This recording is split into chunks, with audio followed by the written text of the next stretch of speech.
Bonjour et merci de votre intérêt pour le projet d'écolieu de Clairvaux-les-Lacs.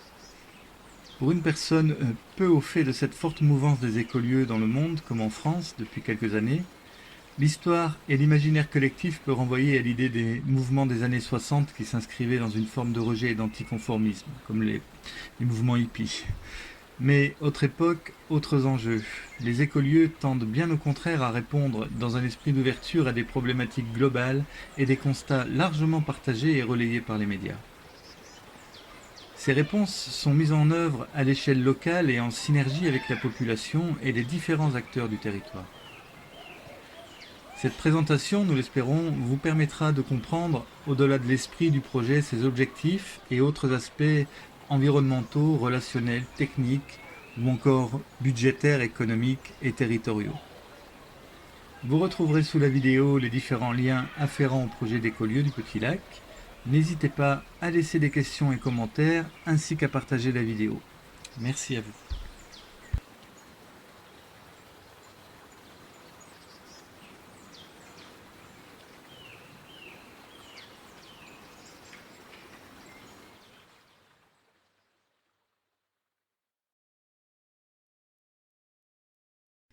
Un écolieu, c'est pour nous mettre en œuvre de façon concrète les idées d'écologie, de solidarité, de résilience. Ce que nous traversons actuellement au niveau de notre planète, de notre société, que ce soit sur le plan environnemental, climatique, sociétal, sanitaire, même économique, tout ça, ça nous fait penser qu'il est vraiment temps d'adopter une autre façon de vivre. Une autre façon de vivre en lien avec tout ce qui est vivant, en lien entre nous également. Alors, cette idée d'écologie et de solidarité, nous sommes bien conscients que nous n'allons pas changer la planète à nous 20 ou à nous 30. C'est à notre échelle que nous voulons agir. Et nous souhaitons mettre en œuvre tout ça dès maintenant, pas en 2048, pas seulement quelques heures par jour ou quelques jours par an. C'est de façon permanente dans notre quotidien que nous souhaitons accorder nos actes à nos convictions. Le territoire de ce futur écolieu, c'est une colonie qui appartient à la municipalité de Saint-Ouen. Il s'étend sur 17 hectares. C'est une colonie qui n'est plus occupée par des enfants depuis 2016. Sur ce territoire, on peut trouver des bois, des prairies, des zones humides, et puis les bâtiments de la colonie. Alors sur la partie naturelle, elle est référencée en ZNIEF. ZNIEF, ça signifie zone naturelle d'intérêt écologique, faunistique et floristique. Ce référencement signifie que cette zone est très peu altérée, qu'elle présente un très fort intérêt écologique, qu'elle est très riche et il y a beaucoup de biodiversité. Elle signifie également qu'il y a des espèces protégées, notamment la gentiane des marais, le chouin ferrugineux, et puis un petit papillon qui s'appelle l'azuré des moulières, qui est lui aussi protégé, qui est associé à la gentiane des marais. Donc c'est à la fois un réservoir de biodiversité, et c'est également, dans ce cas précis, une zone humide. Alors, une zone humide, c'est aussi un référencement qui protège l'endroit parce qu'il est extrêmement précieux du fait qu'il présente une très grande quantité d'eau. Sur le site, il y a le ruisseau qui s'appelle la Rayette qui traverse tout ce petit territoire. Il y a beaucoup d'affluents, des cascades, le petit lac, bien sûr, un étang de pêche également. Toute cette quantité d'eau, elle est très précieuse. Une zone humide, c'est précieux, d'autant plus dans notre période où l'on parle de bouleversement climatique et de raréfaction de l'eau. Elle est précieuse parce qu'elle va pouvoir filtrer l'eau, en plus de la stocker. Et c'est aussi une façon de réguler les crues. Pour pouvoir permettre à cette zone humide de continuer d'assurer ces fonctions-là, il va nous falloir l'entretenir, intervenir. Ça va passer par du débroussaillement pour rouvrir un peu le paysage à certains endroits, réhabiliter les plantes adaptées aux zones humides et puis supprimer les végétaux qui, eux, ne sont pas adaptés, comme par exemple les épicéas ou les solidages. Et ça va être aussi des petits travaux pour favoriser la circulation de l'eau, au niveau des drainages, au niveau du nettoyage de la mare. Tout cela, c'est des conseils qui nous ont été donnés par le comité départemental des zones humides, avec qui nous aimerions établir un partenariat. Pour ce qui est des bâtiments, ils sont répartis en 10 pavillons qui servaient de dortoir pour les enfants, des bâtiments de logement, logement du gardien et logement des moniteurs et du personnel d'administration de cette colonie, et puis de bâtiments collectifs, le réfectoire et la salle des fêtes. Nous allons développer plus tard comment nous souhaitons les réinvestir. Nos objectifs, au-delà des notions de solidarité et d'écologie dont je vous ai parlé, des notions que l'on retrouve dans tous les écolieux, pour le nôtre, ce que nous souhaitons, c'est construire un lieu qui soit ouvert sur l'environnement local. Nous souhaitons établir des échanges, de la coopération, des interactions avec la population locale, également avec la population plus lointaine. Nous souhaitons également que ce soit un espace de réflexion et de création. Réflexion parce que pour nous, on n'aura jamais fini de réfléchir à comment nous pouvons mettre en œuvre ces notions de solidarité et d'écologie.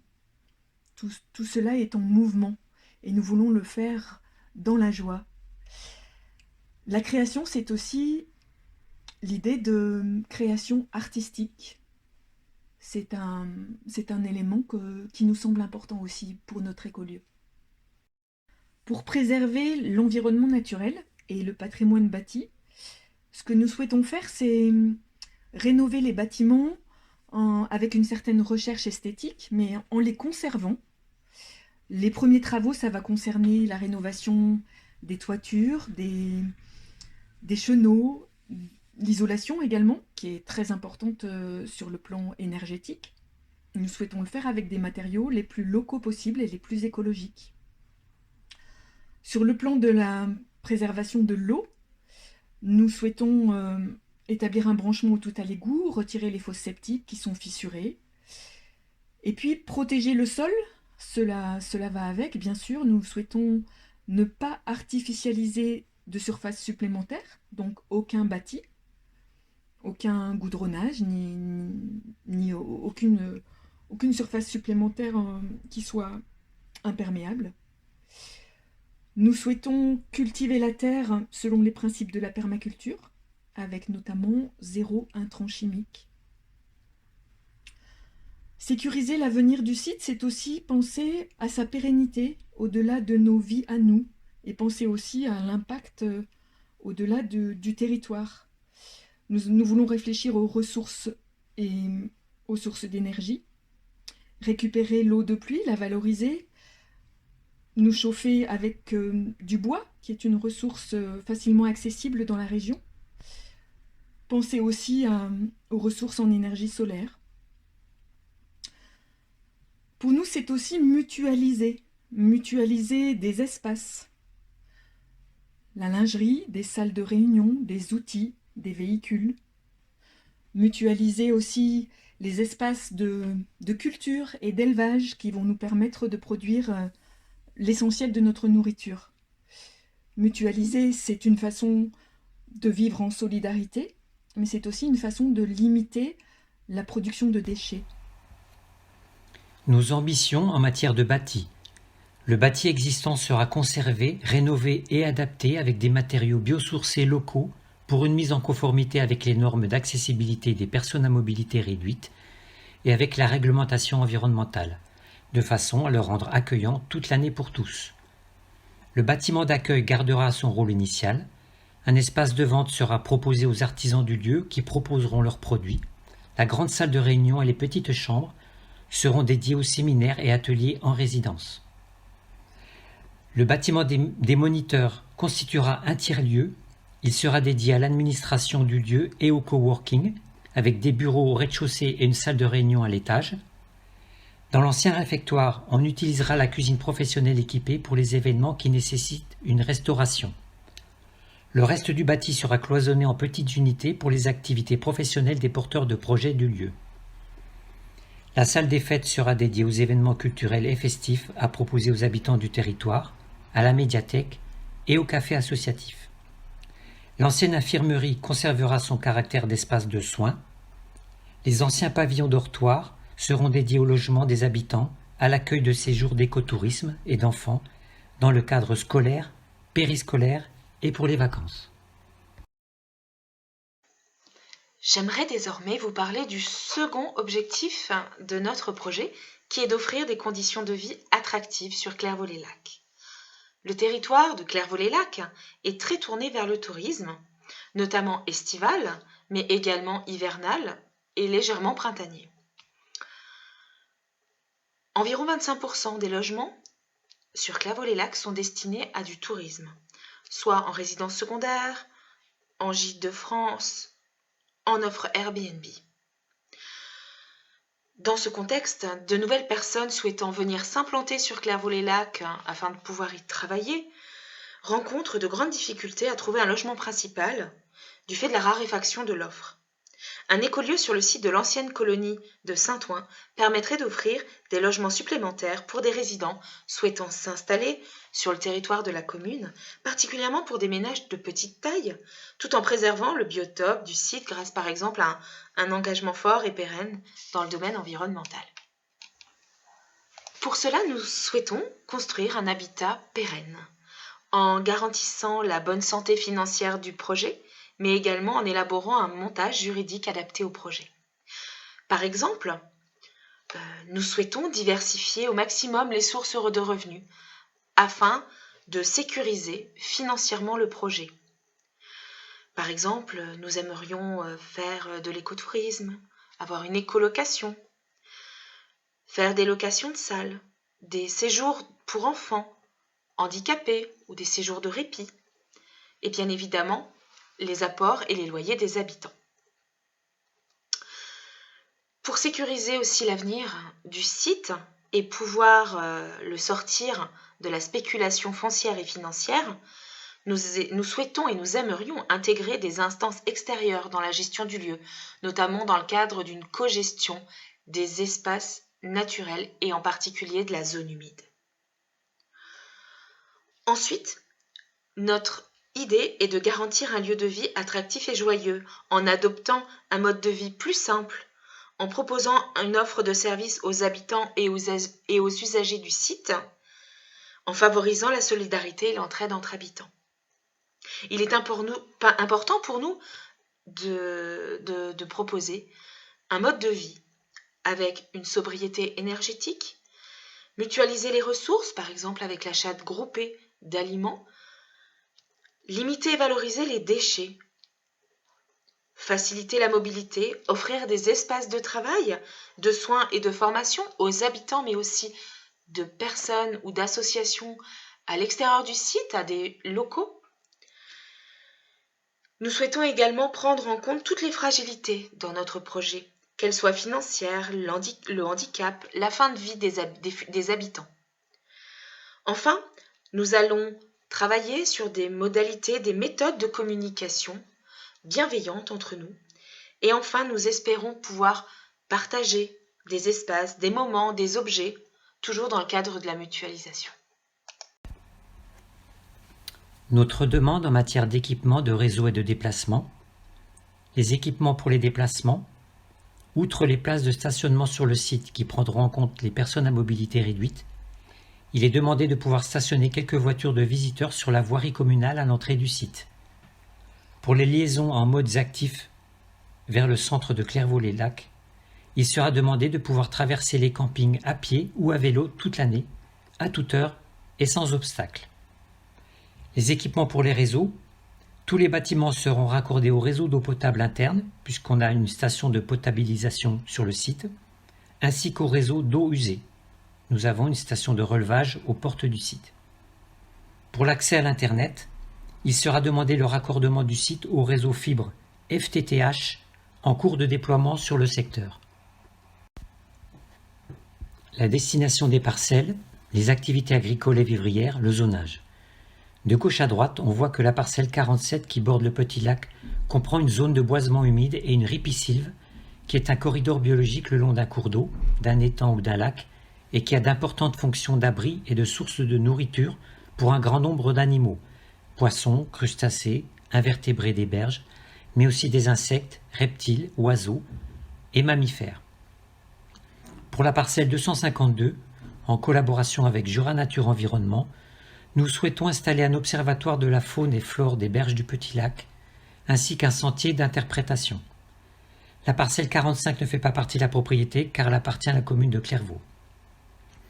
Sur la parcelle 44, outre la ripisylve à conforter le long de la Rayette, nous prévoyons de restaurer à l'identique le petit étang de pêche qui avait été mis en place en 1964.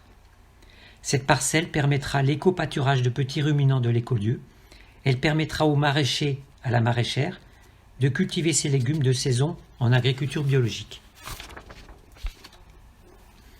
Les parcelles 42 et 56 accueilleront les tunnels de maraîchage pour les cultures en toute saison. L'ancienne piscine pourra être transformée en bassin d'irrigation ou bien en serre semi-enterrée pour les cultures vivrières d'intersaison des habitants. Un jardin forêt comestible vivrier sera installé également.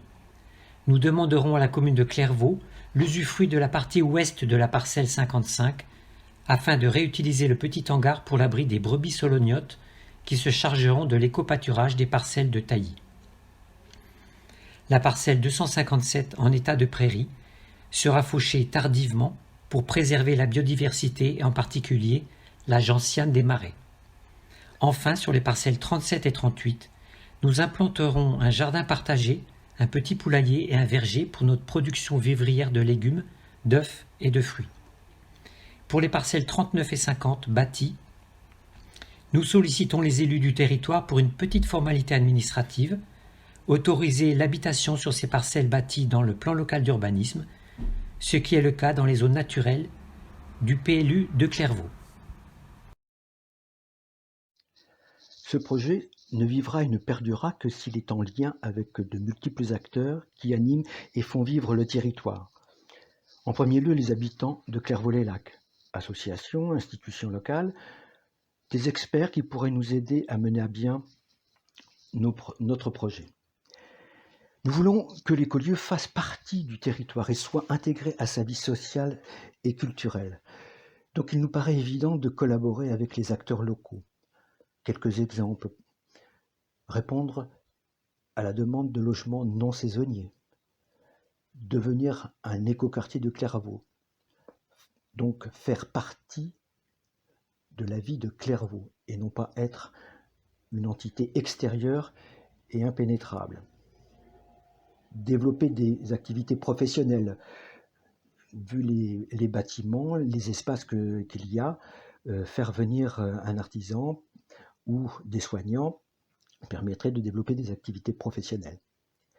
Et faciliter aussi la mobilité quotidienne entre le centre de Clairvaux et l'écolieu, et inversement, bien évidemment, en employant des modes de déplacement doux. Accueillir fait partie de nos valeurs, voire même de notre ADN. Un accueil qui n'est pas à tout vent et à tout va. Il se veut structuré. Premièrement, collaborer avec les associations et les institutions locales. Accueillir des groupes scolaires, accueillir des groupes de seniors, mettre à disposition des locaux, créer un café associatif qui n'a pas pour but de faire un débit de boisson, mais plutôt un lieu de réflexion, d'échange et de partage. Pourquoi pas organiser des expositions, des spectacles, un festival.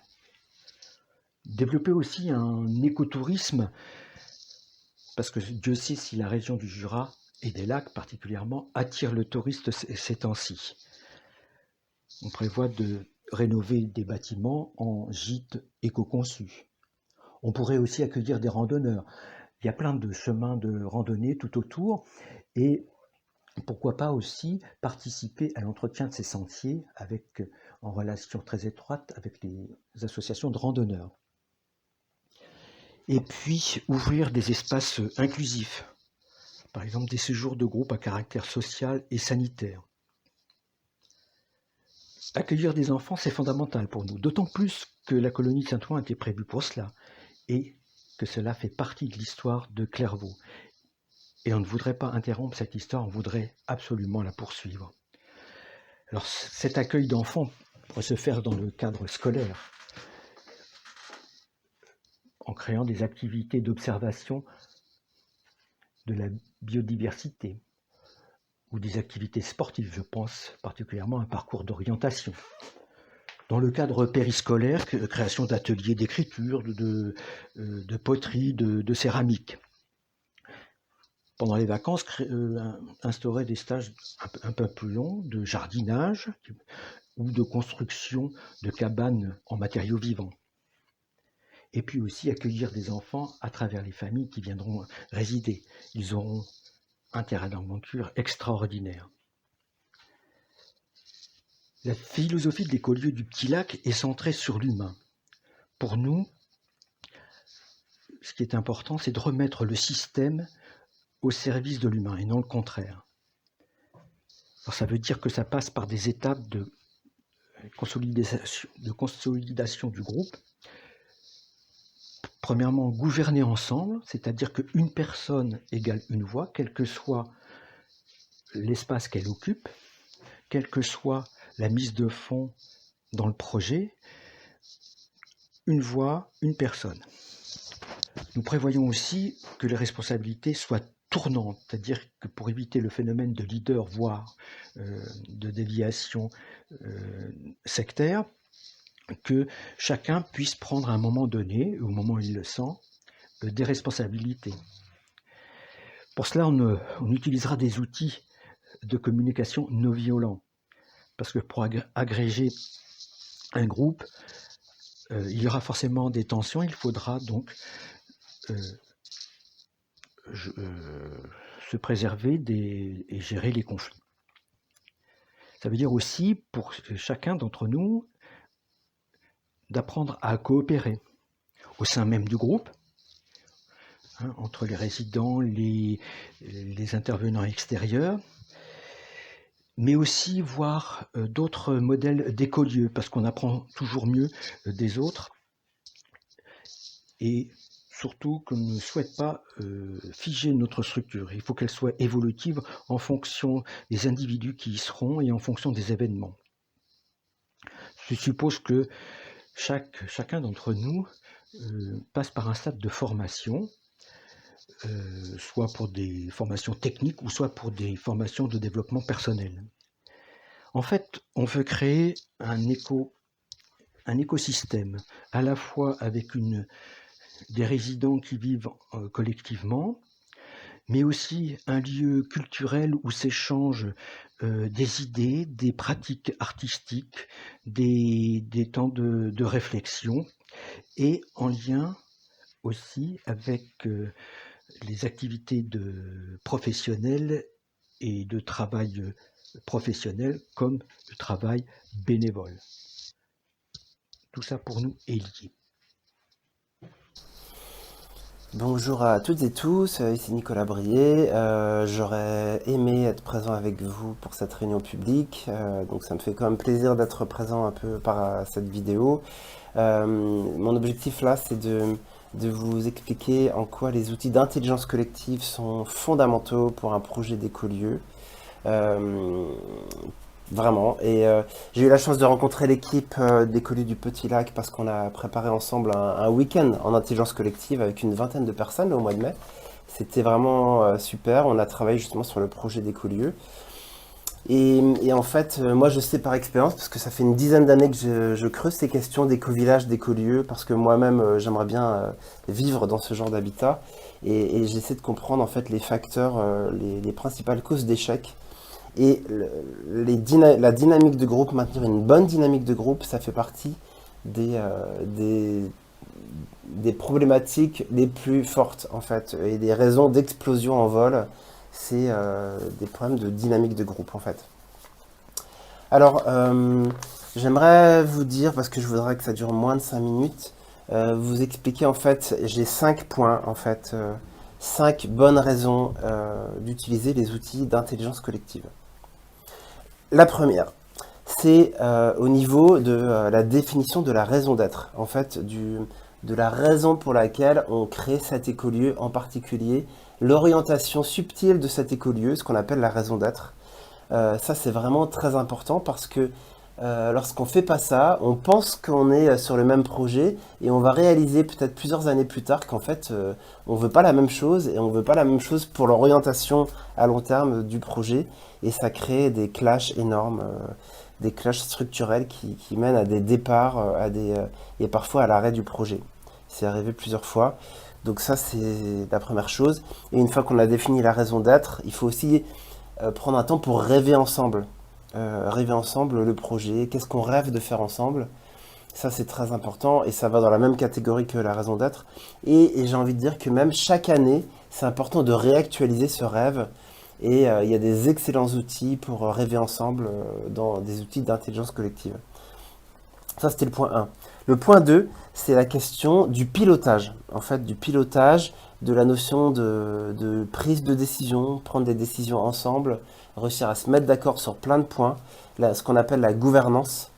Et ben ça aussi c'est super super important parce que il faut des outils de prise de décision qui soient à la fois efficaces et on peut l'erreur ça serait de vouloir prendre toutes les décisions ensemble et l'autre erreur ce serait de dire bah, en fait chacun fait ce qu'il veut. Voilà, il faut trouver le subtil équilibre et il y a des excellents outils de gouvernance aujourd'hui qui existent qui sont aussi des outils d'intelligence collective.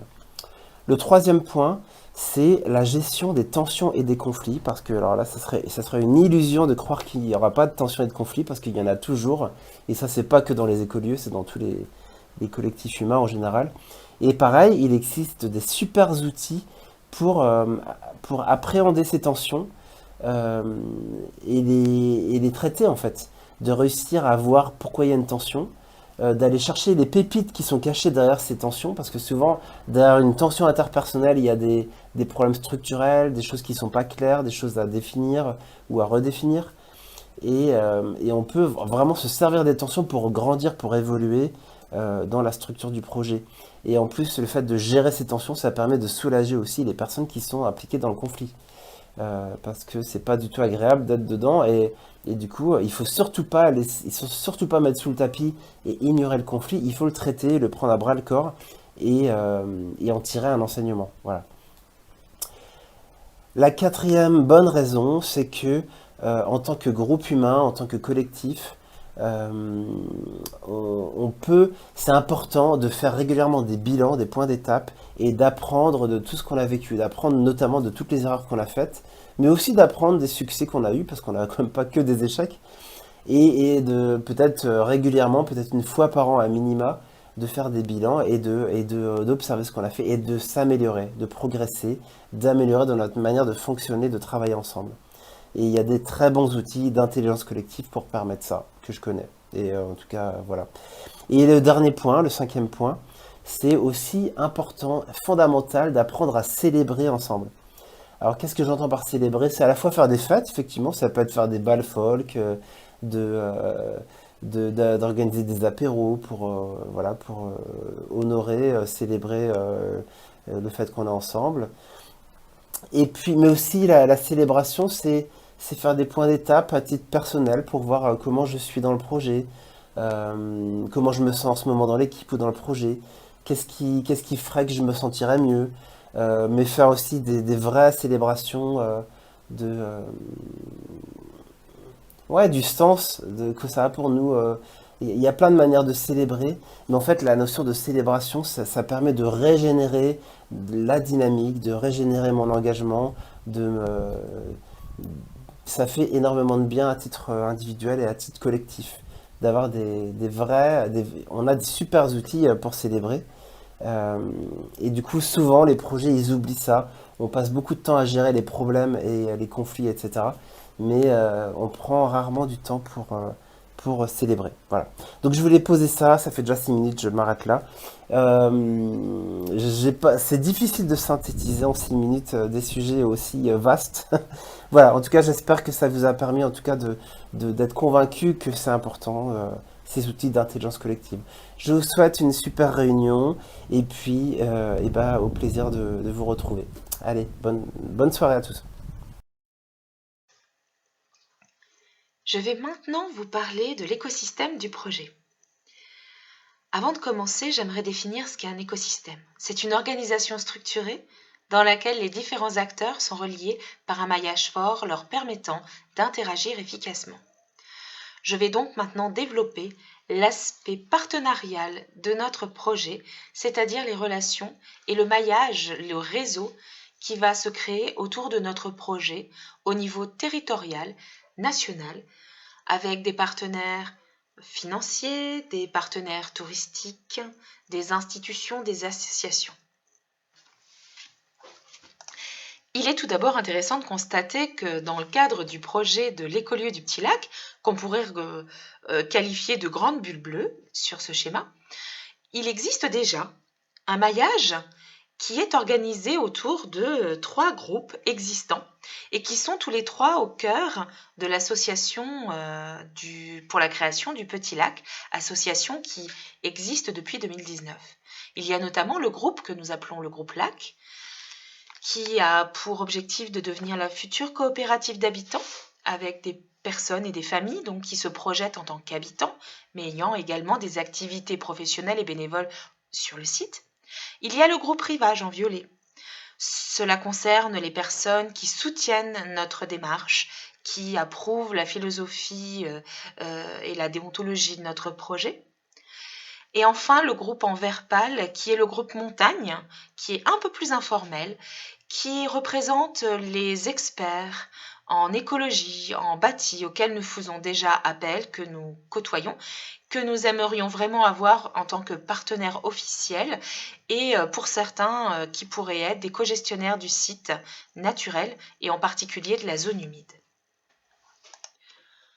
En plus de ces 3 groupes déjà constitués, nous pouvons voir une partie du projet qui est la plus importante et qui va être une des plus grandes sources de revenus de notre projet, qui est la partie activité, activité professionnelle, activité bénévole, donc par le biais d'associations. Je parle évidemment d'écotourisme, d'accueil à vocation pédagogique, de location ou mise à disposition d'espaces naturels ou de salles pour nos partenaires, d'éco-colocation, d'activités culturelles et artistiques, bref. L'aspect qui va faire vivre le site se trouve au cœur de cette bulle.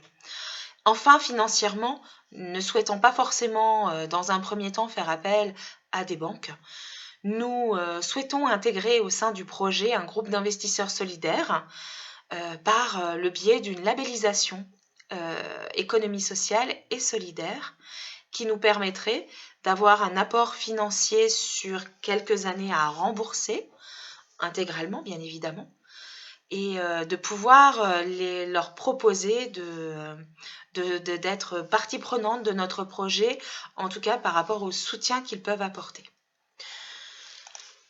Pour terminer, et ce qui va être le plus important au sein de ce projet, c'est le partenariat extérieur, que ce soit les habitants du territoire qui vont pouvoir soit venir profiter de certaines activités proposées sur le site, ils peuvent également adhérer au groupe Rivage en étant des adhérents soutiens, devenir par exemple aussi faire partie des groupes d'investisseurs solidaires.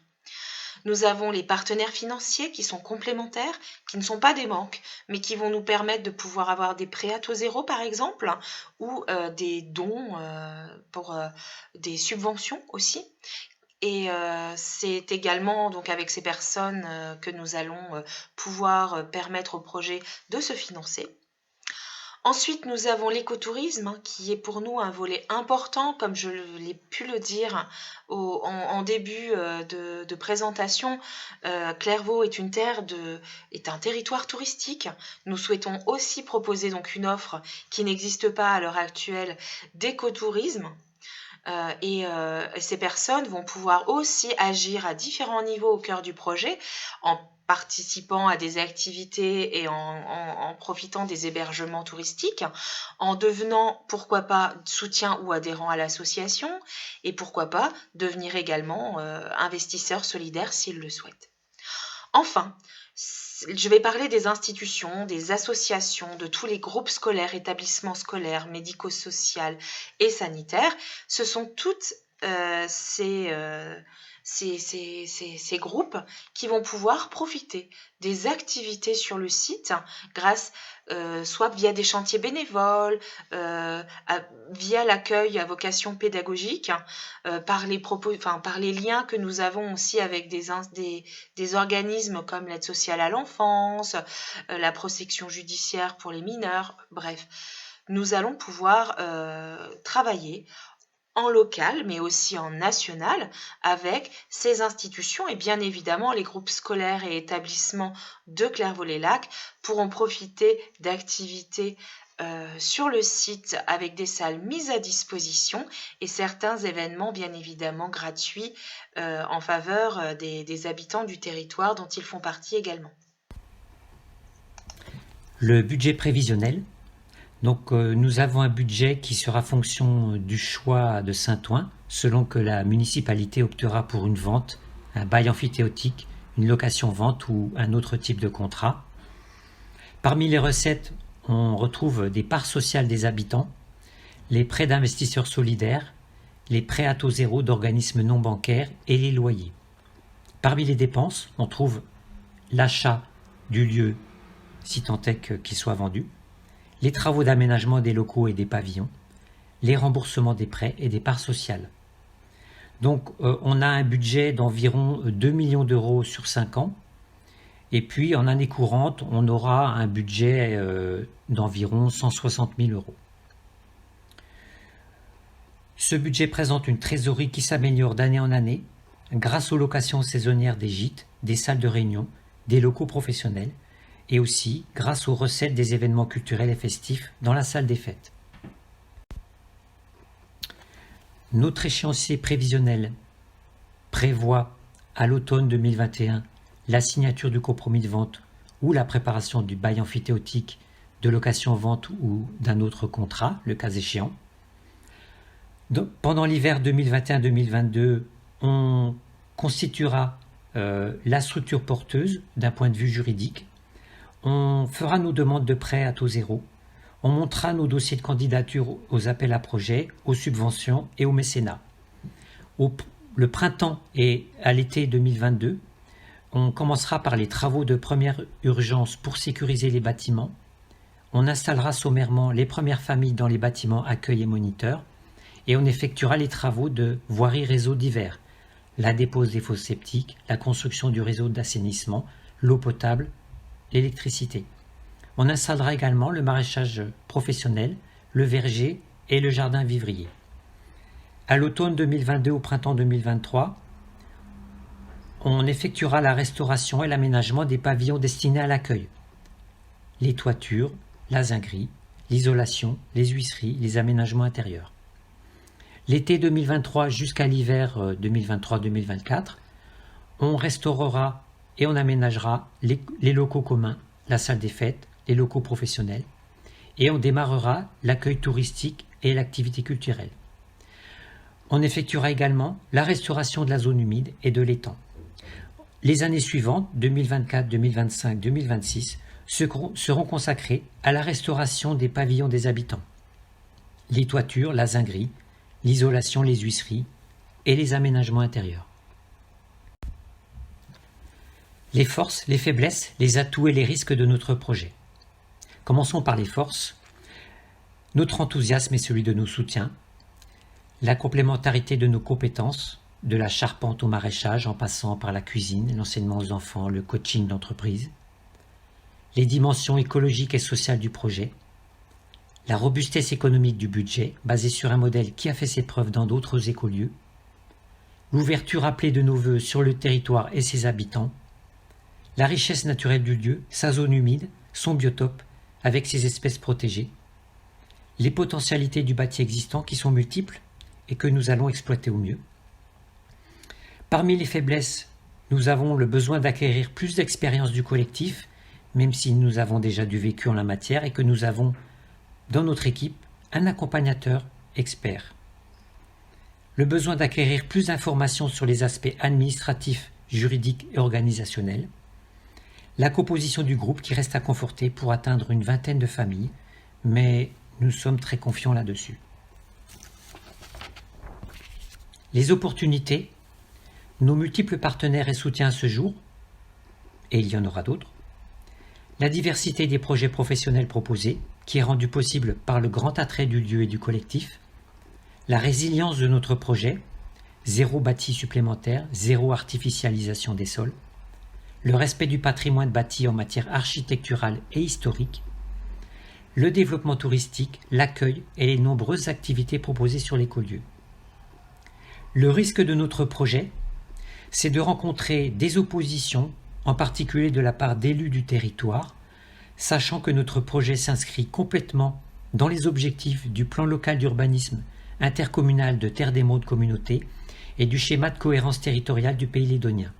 C'est pourquoi nous souhaitons présenter notre projet à l'ensemble des élus du territoire, afin de pouvoir répondre à toutes les questions qu'ils se poseraient. La fin de cette vidéo de présentation approche doucement.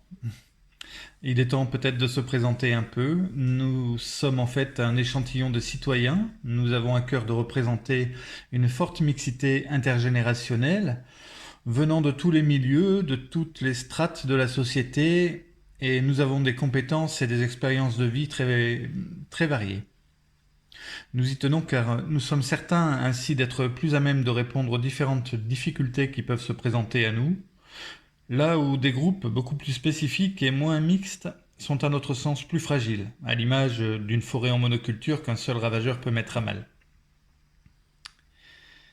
Nous y tenons également parce que la question de la fin de vie nous tient tout autant à cœur que l'exemplarité et l'éveil de nos enfants sur les enjeux en cours. Quant à nos professions, nous venons de milieux variés également, c'est-à-dire de milieux techniques, de milieux agricoles, fonctionnaires, libéral, et tout cela forme une mosaïque de complémentarité tout à fait intéressante. Sinon, nous partageons des passions communes et beaucoup d'intérêt pour les travaux, d'ateliers, le maraîchage, l'élevage, la restauration, quoi dire, le do-it-yourself, toutes ces choses voilà, dont nous attendons impatiemment d'apprendre les uns des autres et de partager ces moments-là.